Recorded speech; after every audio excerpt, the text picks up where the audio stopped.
What's up, Buckyballers? Saitun here. Today I got a settings guide for you guys. For our English speakers, I translate everything so you can follow along more easily. So let's get straight into it. Starting with the screen settings. The most important thing is here to put your FPS count to whatever your monitor refresh rate is. Mine is 144 Hz. Then I have vertical synchronization off. I have NVIDIA Reflex on. I'm not too sure about AMD, so maybe there are similar settings here as well. I have DLSS off, ways to improve FSR, target quality, dynamic quality.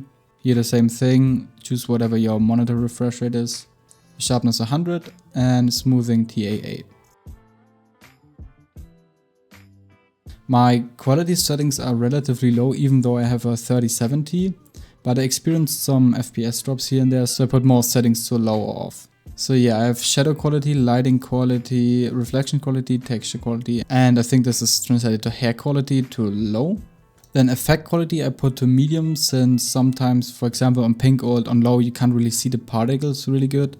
So having this on medium helps me a bit better to see what's going on the field. But if you're really struggling with FPS, you can put this to low as well.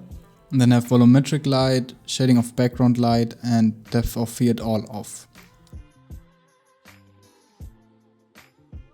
In the sound settings, just choose whatever you want. You can put out the background noises if you want, but I kind of like the cheering if you score a goal or if something gets saved, but that's just personal preference.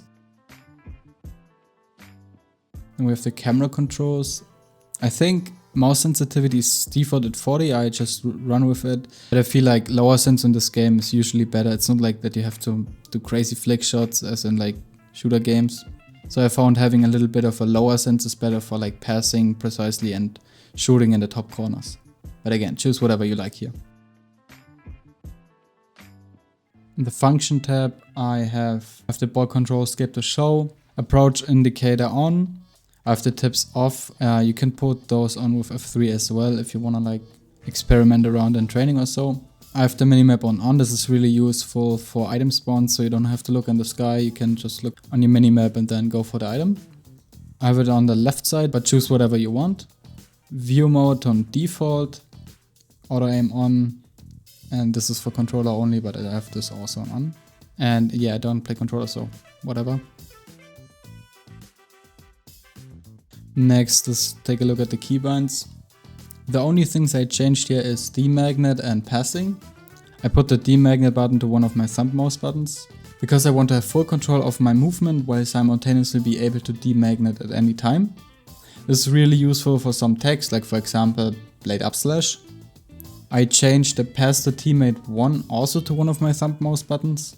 This is useful for number pass cancelling. Same thing here as well, I want to have full control of my movement. And since the timing window is kind of small, I don't want to lift my left fingers away from my WASD buttons. And lastly, I put the pass to teammate 2 to R. This is just what I'm used to, but you can choose whatever you want here. I find these keybinds really helpful for playing forward, since midfielders and forwards pass a lot to each other usually. But if you're a goalkeeper, you don't have to worry about that too much. You can leave this as default. I think it's 2 and 3 or 1 and 2, but just use whatever you're comfortable with, honestly. And yeah, the rest is just default settings. I'm not a controller player, so I skip this. Yeah, language we only have Russian so far, but I guess we get English soon. In the last step, there are just some chat settings. I have everything on and the last one on open. This one is personal data, so if you don't want to like get your stats shown on the leaderboard, just you can put this to off, but yeah, why would you hide your stuff? Alright, that's already it. If you have any questions about some settings, just let me know in the comments. Let me know what type of video you want to see next. Like the video and subscribe for more Superball content. And as always, wish you a great day, see you in the next video, and don't forget, what a good game, bye.